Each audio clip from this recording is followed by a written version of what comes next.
All right, we are back. It has been a minute, but welcome to another episode of Fantasy with Man McMahon. Because it's UCL, baby. We're getting into the quarterfinals. It's getting into the good times, getting into the big matches, getting ready to kick off. So, yeah, we'll talk a little bit. Originally, my plan was I was going to do a video for both legs of the round of 16, but I realized that my team was primarily saying the same, and that would be the case for pretty much everybody because it's the same matchups. It's just you're changing who's the home team and potentially changing which day of the week they're playing on.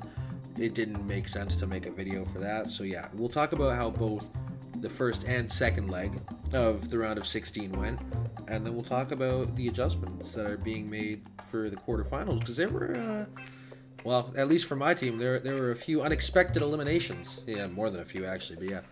So that's the plan for today. We'll talk about it, and yeah, we'll see how I fell a little bit in the rankings. Not crazy. Obviously, the preference would be not falling in the rankings, but if I am gonna fall, I'll take it because I can make it back. We're good. Anyway, let's get right into it. We're back. All right, so let's talk a little bit about the round of 16 and how that went. So obviously, we'll start with the first leg because that makes sense. And the story of the first leg was just how Bayern showed up, or really didn't show up, and just did the draw against Salzburg. That was completely unexpected by everybody. And yeah, that didn't go great for me. Thankfully, my day one cap, I think I had it as Cancelo instead, which wasn't terrible. But let me throw up the team on screen. You can see how we finished off. So we totaled 79 points altogether. Captain Thiago Silva wasn't bad because he put up 10 points on the day. It was solid. I'll take that. And then we move. So it could have been better. Obviously, the Bayern not Hall was not great. And Upamecano didn't even play. I don't know what that's all about, but c'est la vie. Same thing with, well, that was the whole point of bringing in Jonathan David, was the insurance blanket of if Chelsea concedes, chances are David's involved with it, so I can at least get something out of it. They didn't. I get Silva as a captain, and then boom, Bob's your uncle. We move on swiftly. Honestly, like I said, 79 points, kind of like bang average. Could have been better, could have been worse. Both goaltenders goalkeepers, didn't really do anything. But yeah, all in all, leg one, not bad. So, moving swiftly on to the second leg, this was, well, it seems like there were two teams that I heavily backed in my fantasy team. That was Bayern and that was Ajax. So in the first leg, Bayern just went to shit.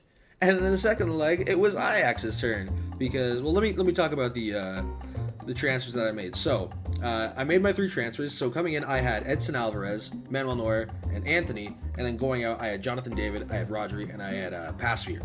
Those were my transfers.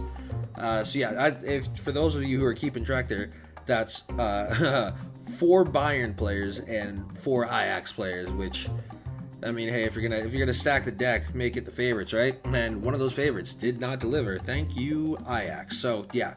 All told, throw the team up on screen. 86 points for the second leg, very decent, and it's the man, the myth, the legend. It's Robert Lewandowski. Like the captaincy, couldn't have picked anybody better. 48 points. Thank you very much. You only obviously I make some substitution errors because I always make substitution errors. Should have kept it Neuer instead of Chesney. I took the shot because it was only 3 points that I was risking. I got 1 from him. It's fine. We move on. But yeah. All told, 79 from first leg, 86 from the second leg, and it knocked me down a little bit in terms of my rankings. I think after match day 6, I was like 7,000 and something, and now I'm 8,800. So the fall isn't great, but it's not insurmountable, especially with what I've got planned. Because, oh baby, let me tell you, the quarterfinals are looking very, very tasty. Let's get into it.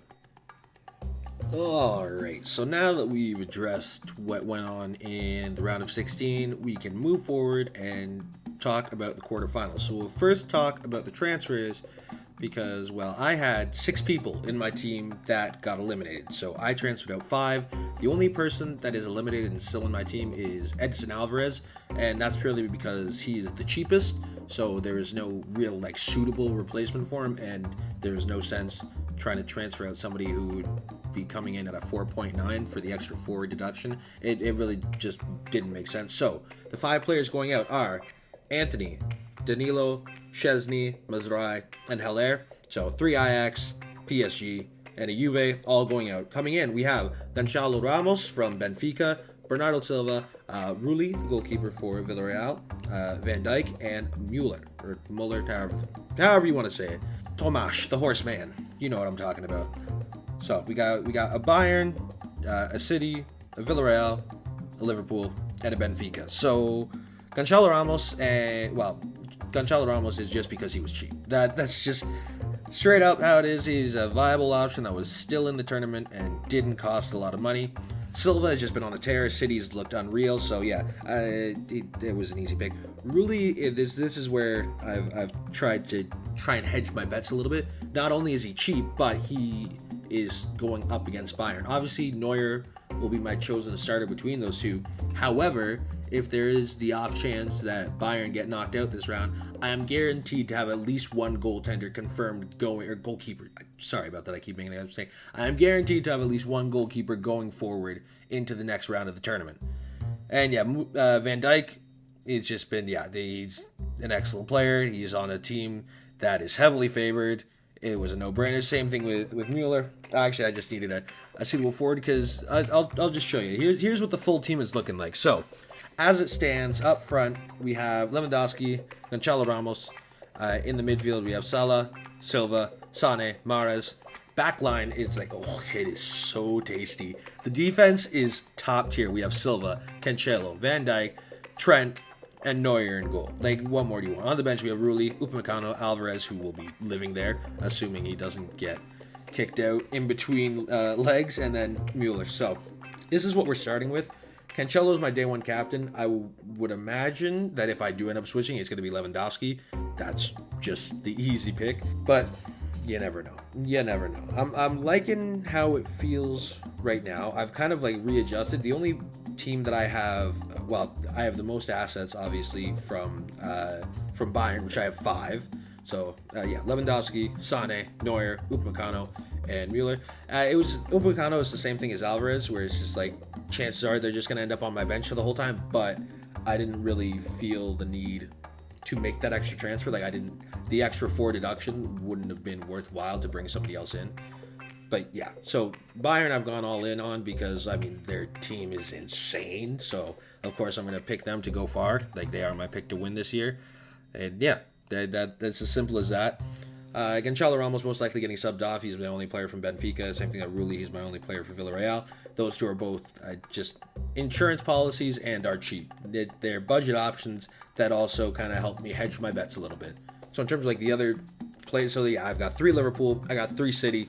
Those are also fairly safe options in terms of who's moving forward. I only have Silva as like my only Chelsea player because Chelsea versus Real could actually be an absolute slugfest. And it's also because he is already in the team and he got grandfathered in. So we're happy with it. I'm liking the team. And honestly, it should be good to continue, carry this team into the semifinals. We'll see, though. Well, tomorrow's a new day, and I might completely change my mind. But this is how we're rolling. And I like the look of it. I feel like it could do some damage. I'm the only person that I'm, not really sure about, honestly, is Neuer. Because Bayern as a whole have struggled to keep clean sheets in this tournament, just in general over the recent months. So I'm a little bit wary of that. But I'd rather have Neuer than not have Neuer, even if he's only getting 3 points. It's just like it's Bayern, right? Can't exactly look at that team and say, no, I'm not going to pick that. So it is what it is. I'm liking the fit of the team, and this team can do some damage, and I'm expecting it. I'm expecting a solid haul from at least definitely the first day. So yeah, this is the team. Let's get it.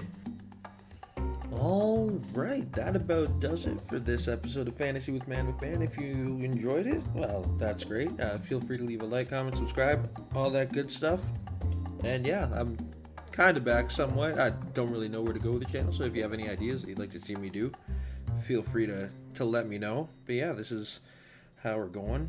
I've kind of not quite given up on FPL. I'm still doing it, but I'm not going to really make videos around it because, well, I'm kind of just been hovering around rank like 500,000, just going wavering up and down. The week to week thing is so messy, but it is what it is. Kind of have to be like hardcore invested to actually do well.